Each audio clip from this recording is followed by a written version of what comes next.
kids, I'm Lawson, and I'm here to tell you today that kind is cool. Oh, Lawson. Not kind to interrupt Mom, and definitely not cool. Okay.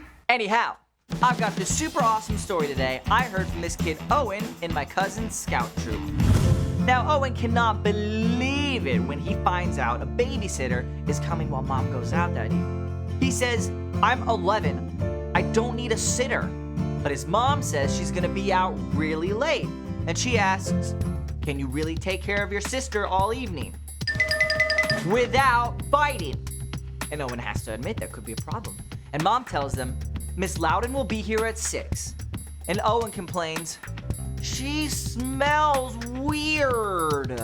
Like Brussels sprouts. Plus he remembers, she laughs really loud. Like a hyena.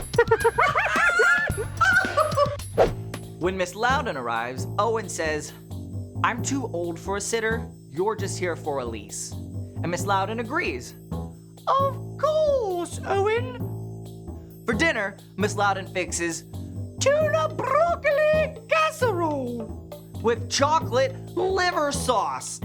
He mumbles, she is a terrible cook.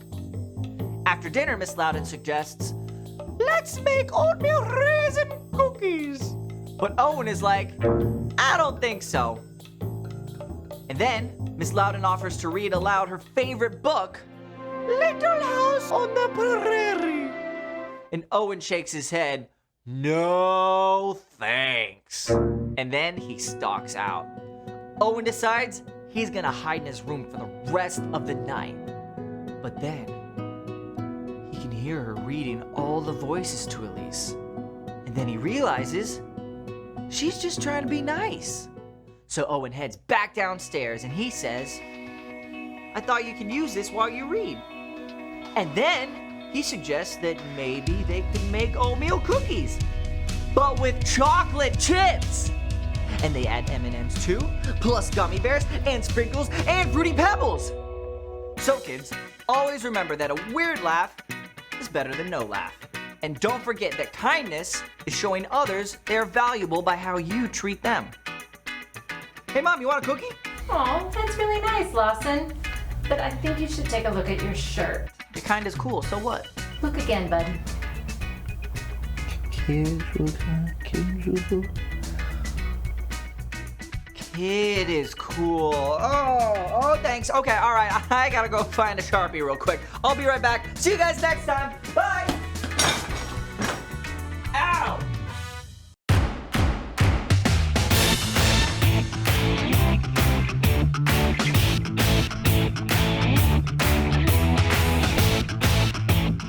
What's up, people? I am Haley, and I hope you came to cheer today because I am and always have been a super fan! I'm telling you, the town I grew up in, we all rooted for the home team. We ate, drank, and slept orange. And whether we were there in the stands or watching from home, we cheered our hearts and our lungs out for our team. That's what's called kindness. Kindness is showing others they are valuable by how you treat them. And if you're wearing orange like me, you can expect some first-class treatment. But if you're wearing blue, then that means you're a fan of that other team, our rivals. I can tell you what they're like. They're mean. They're cheaters. They eat broccoli.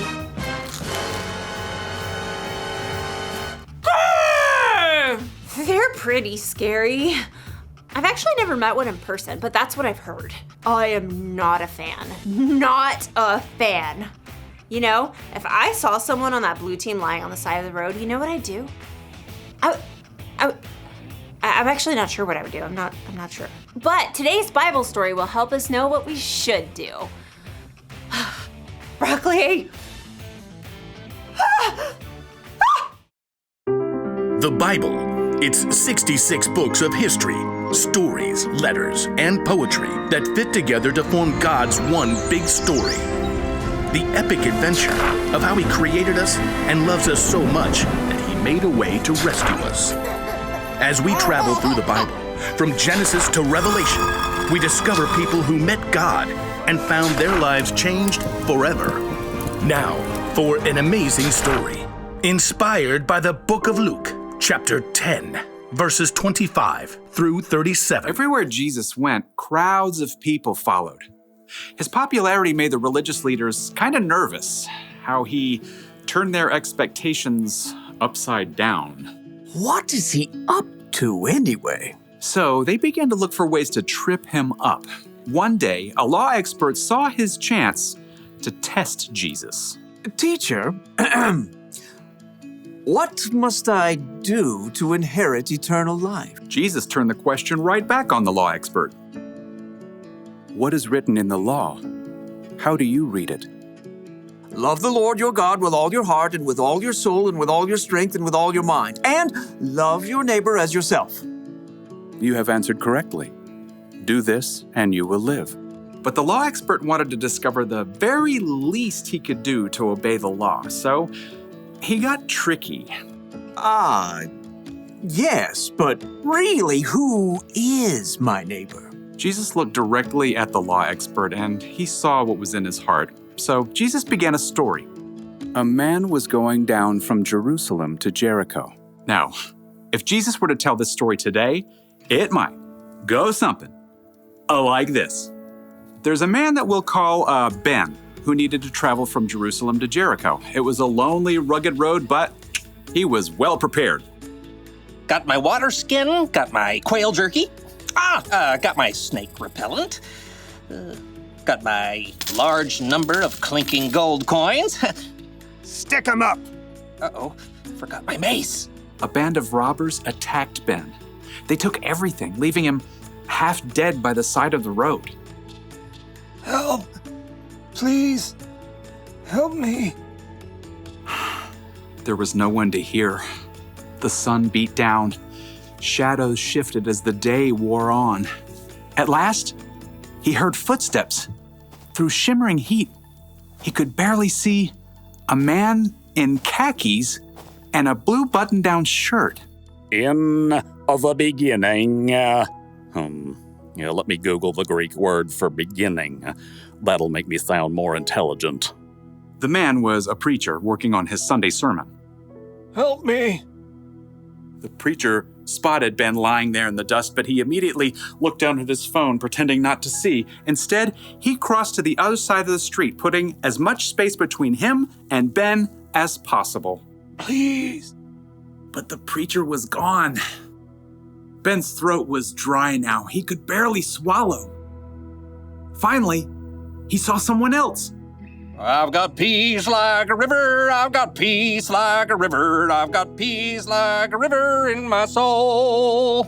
A worship leader was now trekking down the road. He wore skinny jeans, an unnecessary scarf, and AirPods.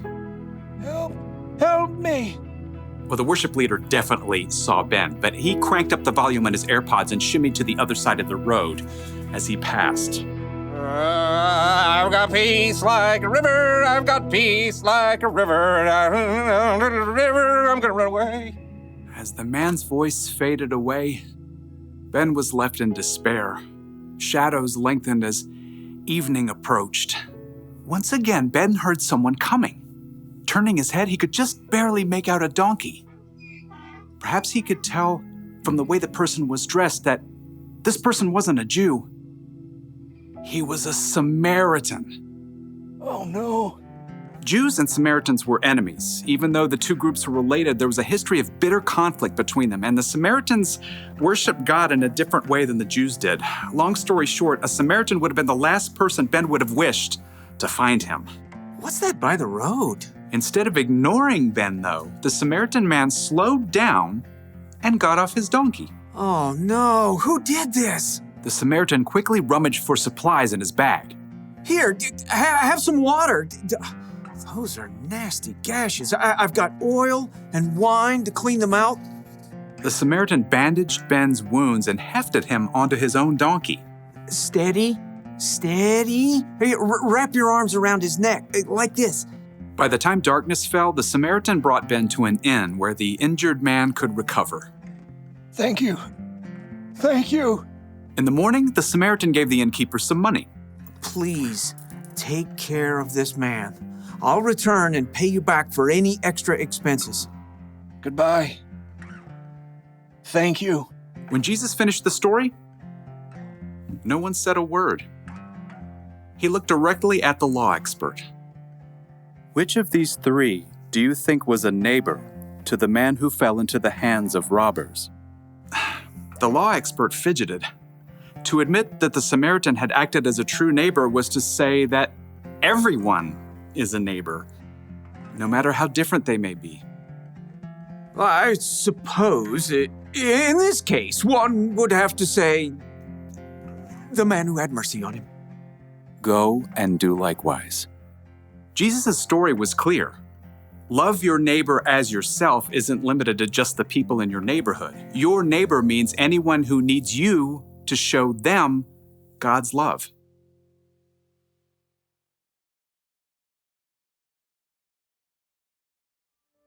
So Jesus said to love your neighbor as you love yourself. And who is your neighbor?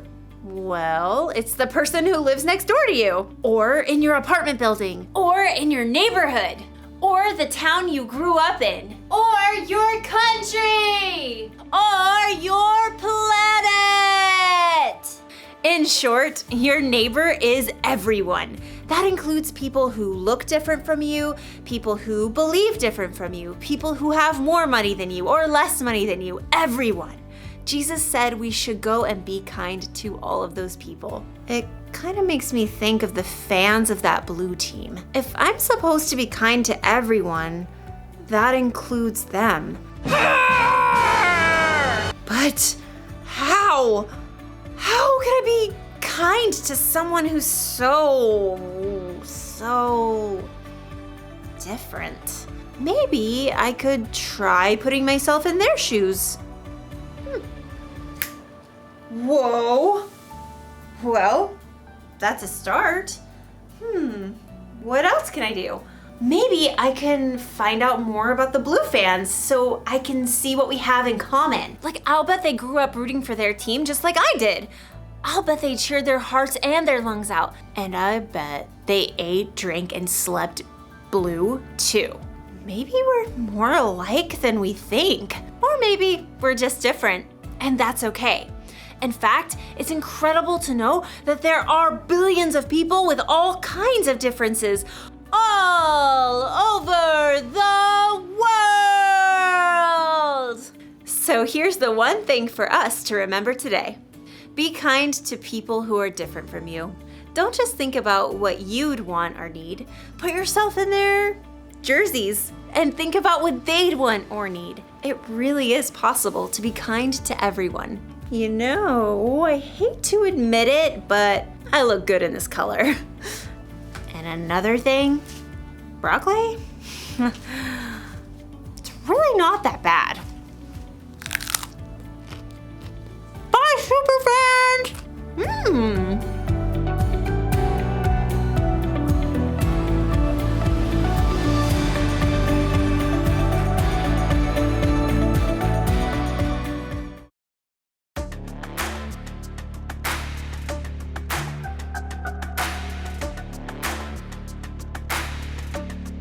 Just the facts of you and me.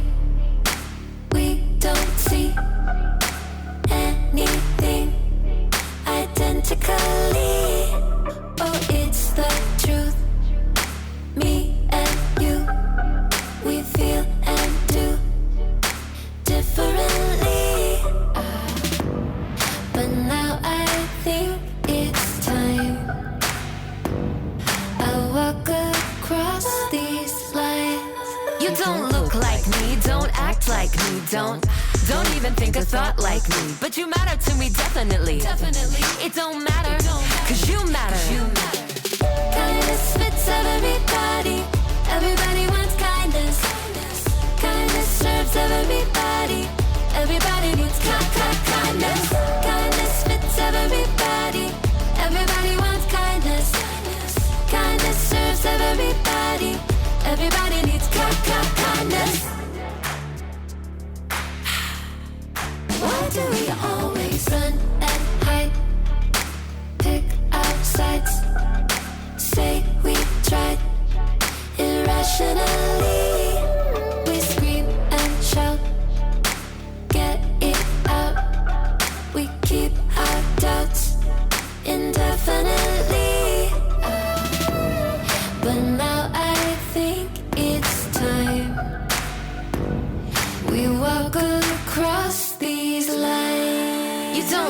like me, don't act like me, don't even think a thought like me, but you matter to me definitely. It don't matter, cause you matter. Kindness fits everybody.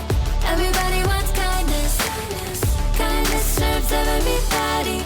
Everybody needs kindness. Kindness fits everybody. Everybody wants kindness. Kindness serves everybody. Everybody needs kindness. The world we want won't happen in our blindness. No, I'll do my part and meet you here with kindness. 2, 3, 4. You don't look like me, don't act like me, don't even think a thought like me, but you matter to me definitely. It don't matter, cause you matter.